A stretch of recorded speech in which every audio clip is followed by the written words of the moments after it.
Labimga filler quydirsammikan, quydirsam nima bo'larkan? Yiringlab ketarmikan?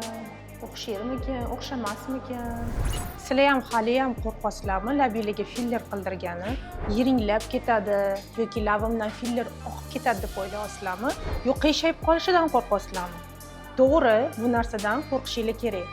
Hamma reklamaga ishonib, salonlarda 300 mingga, 500 mingga fillerlar qildirishyapti.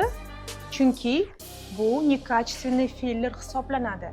Bunaqa fillerlarga aldanib, salonlarda skidka ekan deb yugurib borib qildirmanglar. Har doim talab qilinglar. Качественный filleri, sertifitsirованный, litsenziyasi bor preparatlardan foydalanishi va kosmetologingizdan so'rashi har doim esingizdan chiqarmang. Chunki meni patsientlarim bunaqa holatlar bilan juda ham ko'p murojaat qilishgan. Salonda arzoniga uchib, labini qildirgan, filler qildirgan, borib qoshini kestirgan, qovog'ini kestirgan va oqibatda yiringlash jarayoni infeksiya tushgani hisobiga va yiringlash jarayoni boshlanib ketgan. Arzon narsalarga uchib yugurib borolmanglar, chunki inson salomatligi juda ham qimmat turadi. Har doim o'zingizlarning sog'lig'inglarni birinchi o'rinda qo'yinglar.